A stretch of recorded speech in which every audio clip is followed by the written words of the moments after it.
الحمد لله رب العالمين والصلاة والسلام على سيد الأنبياء والمرسلين وعلى آله وصحبه أجمعين ومن تبعهم بإحسان إلى يوم الدين.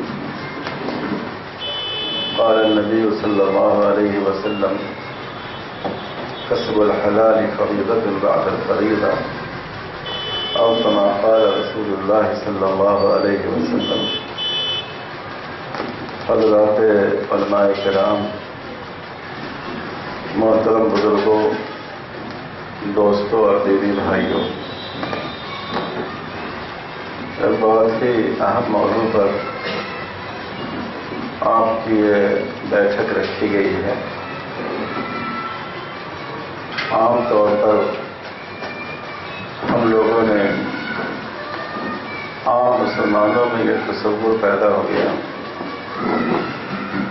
کہ ہمارا دین مسجد کے چہار دیواریوں میں ہے.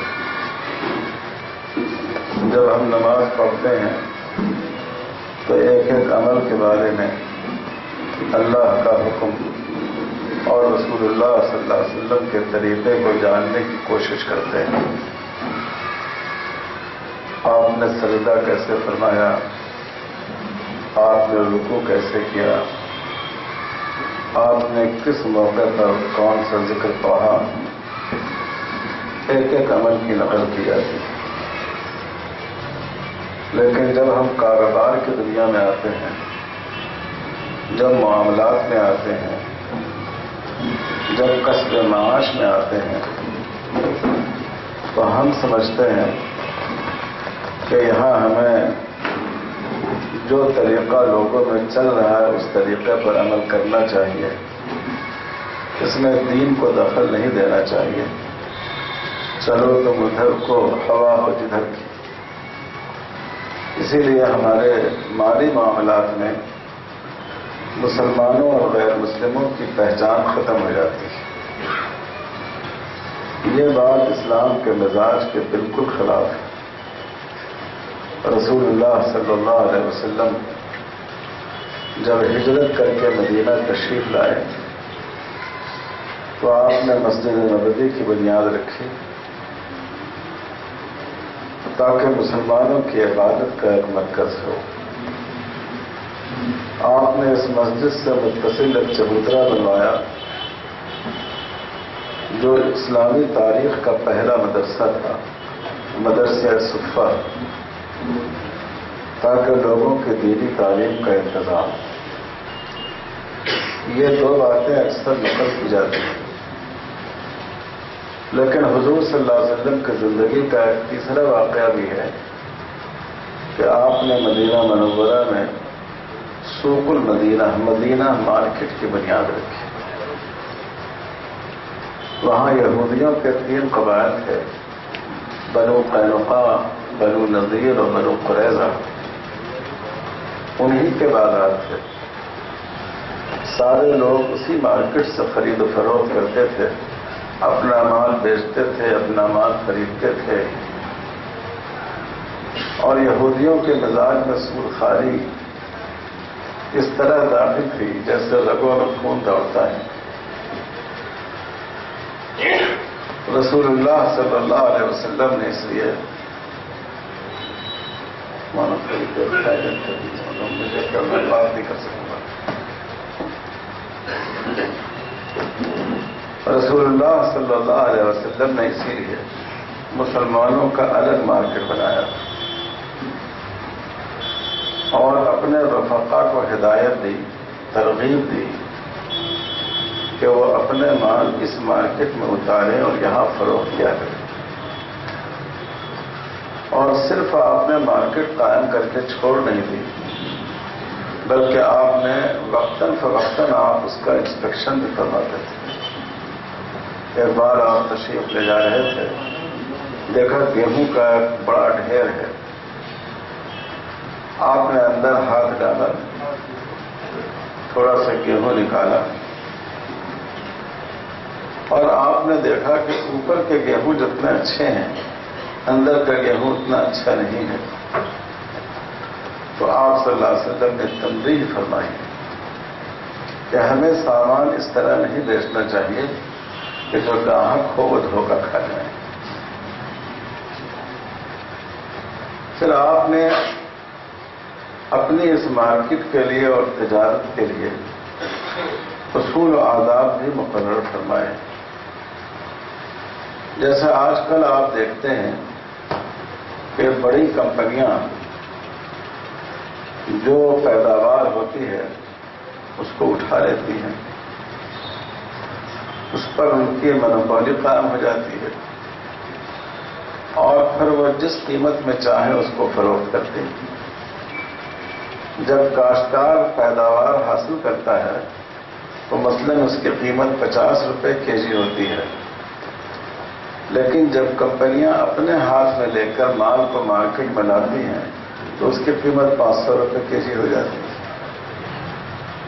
تو اسی طرح کی بعض صورتیں رسول اللہ صلی اللہ علیہ وسلم کے زمانے میں بھی مروج تھی، جن میں ایک صورت کو طلب کی جلب کہا جاتا تھا۔ اس زمانے میں آج کل کی طرح مارکیٹ نہیں ہوتے تھے، بلکہ تجارتی قافلے چلا کرتے تھے۔ ایک قافلہ مثلاً شام سے چلا، شام کا سامان اس نے لیا، وہ حجاز میں پہنچا، یہاں اس نے بیچا، یہاں سے کھجوریں لی، یہ بڑھتے ہوئے یمن گیا، شام کے اور حجاز کے سامان وہاں بیچے، یمن کا سامان وہاں سے خریدا۔ یہی قافلے لوگوں کے لیے تجارتی سامان حاصل کرنے کا بڑا ذریعہ ہوتا تھا۔ جیسے اپنے یہاں بھی پرانے زمانے میں گاؤں میں دیہاتوں میں بازار لگتے تھے، ہاٹ لگتی تھی جس میں مال جمع ہو جاتا تھا۔ تو جو بڑے سرمایہ دار ہوتے تھے وہ قافلے کو شہر میں آنے نہیں دیتے تھے، داخل ہونے سے پہلے ہی پہنچ جاتے۔ بھائی آپ کے پاس کیا مال ہے؟ فلاں مال ہے، کیا حساب سے آپ بیچنا چاہتے ہیں؟ میں اس قیمت سے بیچنا چاہتا ہوں۔ کہتے ہیں ہم آپ کا پورا مال خرید کر لیتے ہیں، کیوں آپ تکلیف کریں گے؟ شہر میں اتریں گے، وقت گزاریں گے، پورا مال ان سے خرید کر لیتے تھے۔ اب جو شہر کے چند تاجر اور سرمایہ دار ہوتے تھے ان کی پوری پکڑ قائم ہو جاتی تھی سرمایہ پر، ان کو پیسہ ادا کر دیتے تھے اور شہر میں منچاہی قیمت میں اس مال کو بیچتے تھے۔ اس قافلے کی آمد سے جو قیمت میں کمی ہوتی، قیمت میں اتار پیدا ہوتا، مصنوعی طریقے پر اس کو وہ روک دیتے تھے، عوام کو اس سے محروم کر دیتے تھے، اور جب سرمایہ صرف ان کے پاس رہ جاتا تھا تو پھر وہ اس کو بڑھا کر من مانی قیمت میں بیچتے تھے۔ رسول اللہ صلی اللہ علیہ وسلم نے تجارت کے اس طریقے کو منع فرمایا۔ آپ نے کہا کہ مال کو مارکیٹ میں آنے دو۔ اللہ تعالیٰ قیمت بڑھاتے ہیں اور قیمت گھٹاتے ہیں، فطری طریقے پر، نیچرل طریقے پر قیمت کو بڑھنے اور گھٹنے پر۔ فطری طریقہ یہ ہے کہ جب طلب زیادہ ہو جائے گی اور رسد کم ہو جائے گی، مال کم ہو جائے گا تو قیمت بڑھے گی، اور جب رسد بڑھ جائے گی، مال مارکیٹ میں بڑھ جائے گا، طلب کے مقابلے میں قیمت نیچے ہوگی۔ تو کبھی گاہک کو فائدہ ہوگا اگر رسد بڑھ جائے، کبھی تاجر کو زیادہ فائدہ ہوگا اگر طلب بڑھ جائے۔ تو حضور نے فرمایا کہ اس نفع و نقصان کو، قیمت کو فطری اصولوں پر قائم رہنے دو، مصنوعی طور پر قیمت بڑھانے کی کوشش نہیں کرو۔ اسی طرح ایک طریقہ یہ تھا کہ دیہات کے لوگ اپنا مال لے کر شہر میں آتے ہیں اور ان کو دن بھر میں مال بیچ کر واپس جانا ہوتا یا 2-3 دن میں واپس جانا ہوتا، تو وہ شہر میں مال سستا بیچتے، لوگوں کو سستا مال مل جاتا۔ اب شہر کے جو تاجر ہوتے وہ کہتے کہ بھائی تم یہاں 2-3 دن رہو گے، ہو سکتا ہے کہ ہمارے شہر میں جو قیمت اس کی اس وقت بنی ہوئی ہے تم اس سے کم قیمت میں بیچو، مارکیٹ کا ریٹ خراب ہو جائے گا، اس لیے تم مال ہمارے حوالے کر دو، ہم تم کو چند دنوں میں بیچ کر اس کی قیمت ادا کر دیں گے۔ اور وہ یہ کوشش کر رہے تھے کہ مارکیٹ سستی نہ ہونے پائے۔ اس کو حدیث میں کہا گیا بیع حاضر للبادی، دیہات کے لوگوں کا مال شہر کے لوگ لے کر اس کو مہنگا کر کے بیچے تاکہ بازار میں قیمت میں اتار پیدا ہونے لگتا ہے۔ آپ غور کیجئے کہ ان دونوں حدیثوں میں رسول اللہ صلی اللہ علیہ وسلم نے معیشت کا کتنا بڑا اصول بتایا ہے کہ مصنوعی طور پر گرانی پیدا کرنا، گراوٹ پیدا کرنا، یہ غیر شرعی طریقہ ہے۔ میں ابھی ایک ہفتہ 10 روز پہلے کینیڈا سے آیا ہوں۔ وہاں مجھے معلوم ہوا کہ گیہوں کے اتنے بڑے بڑے ڈھیر سمندر میں دفن کر دیے جاتے ہیں کہ جس سے پورے بر اعظم افریقہ میں لوگوں کی غذائی ضرورت پوری ہو جائے۔ مکھن کے بڑے بڑے ڈھیر یہ سمندر میں دودھ کے بہا دیے جاتے ہیں۔ جانور جو کھانے کے جانور ہیں ان کو بڑی مقدار میں یوں ہی ذبح کر کے زمین میں دفن کر دیا جاتا ہے، کیونکہ ان کا خیال یہ ہے کہ اگر یہ ساری پیداوار، ان کے ہاں ٹیکنالوجی کی وجہ سے پیداوار بہت بڑھی ہوئی ہوتی ہے اور آبادی کم ہے، تو اگر یہ ساری پیداوار مارکیٹ میں آ جائے گی تو ان کی چیزوں کی قیمت گر جائے گی، کم ہو جائے گی۔ اس لیے ایک طرف افریقہ میں لوگ بھوک سے مر رہے ہیں اور دوسری طرف یورپ، امریکہ اور کینیڈا وغیرہ مغربی ملکوں میں انسان کی غذائی ضرورتوں کو ضائع کیا جا رہا ہے تاکہ مارکیٹ میں ان کے سامان کی قیمت گرنے نہ پائے۔ سوچئے یہ کتنی غیر انسانی حرکت ہے۔ اسی لیے اسلام کا جو نظام معیشت ہے وہ ایثار پر مبنی ہے، خود غرضی پر نہیں، ایثار پر۔ حضور صلی اللہ علیہ وسلم نے ارشاد فرمایا، تم بھی ایک سامان بیچ رہے ہو، تمہارا بھائی بھی بیچ رہا ہے۔ ایک گاہک تمہارے پڑوسی کے پاس آیا، بھائی کے پاس آیا اور اس نے کہا کہ یہ سامان میں خرید کرنا چاہتا ہوں، اور اس نے اس کی قیمت 500 روپے طے کی۔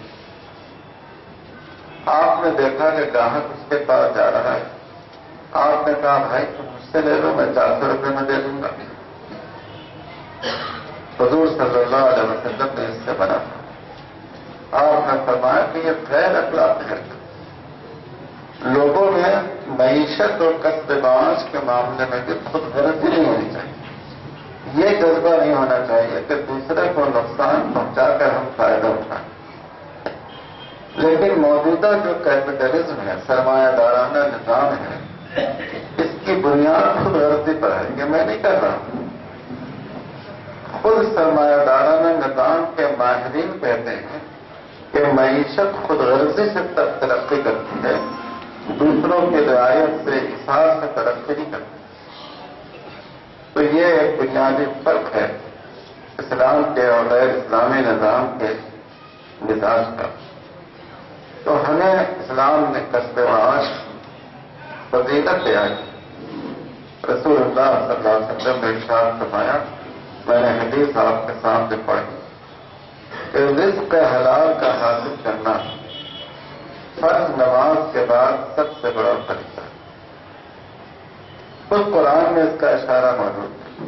سورہ جمعہ میں فرمایا گیا، فَإِذَا قُضِيَتِ الصَّلَاةُ فَانتَشِرُوا فِي الْأَرْضِ وَابْتَغُوا مِن فَضْلِ اللَّهِ وَاذْكُرُوا اللَّهَ كَثِيرًا لَعَلَّكُمْ تُفْلِحُونَ۔ جب نماز ہو جائے، جمعہ کی نماز سے فارغ ہو جاؤ، تو اللہ تعالیٰ نے یہ نہیں فرمایا کہ اس کے بعد تم بیٹھ جاؤ، تم مغرب تک تسبیح ہی پڑھتے رہو، بلکہ فرمایا فانتشروا فی الارض، تم زمین میں پھیل جاؤ، اللہ کی روزی کو تلاش کرو۔ ہاں، اس بات کا خیال رکھنا کہ اللہ کی روزی تلاش کرنے کے درمیان بھی اللہ کو خوب یاد کرنا، اللہ کو بھولنا ہے۔ لیکن نماز کے لیے تو صرف ذکر کا لفظ استعمال کیا گیا، الصلاۃ فاسعوا الی ذکر اللہ، اللہ کے ذکر کی طرف۔ حضور نے فرمایا اقم الصلاۃ الی ذکری، نماز قائم کرو۔ اللہ تعالیٰ فرماتے ہیں کہ نماز قائم کرو میرے ذکر کے لیے، میری یاد کے لیے۔ لیکن کاروبار کے بارے میں فرمایا گیا وَابْتَغُوا مِن فَضْلِ اللَّهِ وَاذْكُرُوا اللَّهَ كَثِيرًا لَعَلَّكُمْ تُفْلِحُونَ۔ تم اللہ کا خوب ذکر کرو، خوب یاد کرو۔ کیوں؟ نماز میں اللہ کے احکام پر عمل کرنا آسان ہوتا ہے، کیونکہ نماز کے لیے آپ آئے ہی اس لیے کہ اللہ تعالیٰ کے حکم پر عمل کریں، لیکن کاروبار میں اپنے آپ کو اللہ تعالیٰ کے حکم پر قائم رکھنا مشکل ہوتا ہے۔ تو اس لیے خاص طور پر صرف یہ نہیں فرمایا گیا کہ اللہ کو یاد کرو، بلکہ فرمایا گیا کہ اللہ کو خوب یاد کرو، اللہ کا خوب ذکر کرو، کیونکہ یہ وہ موقع ہے جہاں آدمی اللہ کو بھلا دیتا ہے۔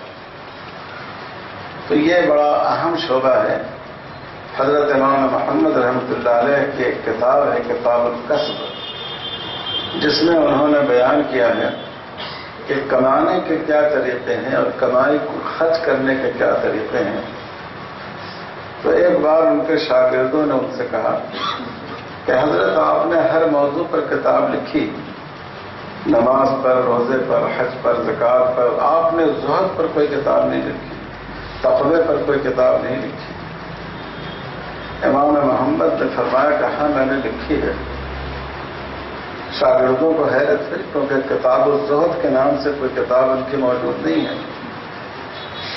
امام محمد نے فرمایا کہ میں نے جو کتاب الکسب لکھی ہے، مال کس طرح کمایا جائے اور مال کہاں خرچ کیا جائے، فرمایا کہ وہی زہد و تقوی کی کتاب ہے۔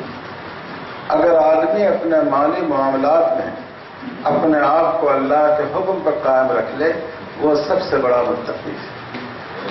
تو اس لیے اس کی بڑی اہمیت ہے، اور مجھے بڑی خوشی ہے مہتپور کے اپنے ان احباب سے کہ انہوں نے خاص اس موضوع پر پروگرام رکھا ہے۔ اگر آپ مجھ سے کہتے کہ نماز کے مسائل بیان کر دو، تو اس میں کوئی ایسی بات نہیں ہوتی جو آپ کے مفاد کے خلاف۔ اگر آپ کہتے کہ روزہ اور حج کے احکام بیان کر دو، تو اس میں بھی کوئی ایسی بات نہیں ہوتی جو آپ کے لیے گرانی کا باعث ہے۔ لیکن جب آپ کہتے ہیں کہ تم تجارت اور کاروبار کے مسئلے پر گفتگو کرو، تو یقیناً اس میں بعض ایسی باتیں بھی ہوں گی جو آپ کے لیے دشواری کا سبب ہوں گی۔ تو اس موضوع پر آپ نے مجھے گفتگو کی دعوت دی، یہ آپ کے ایمان کی بات ہے، یہ آپ کے دیانتداری کی بات ہے، اور مجھے امید ہے کہ آپ حضرات اس ملک میں رہتے ہوئے، یہاں کے قانون کے ڈھانچے میں رہتے ہوئے،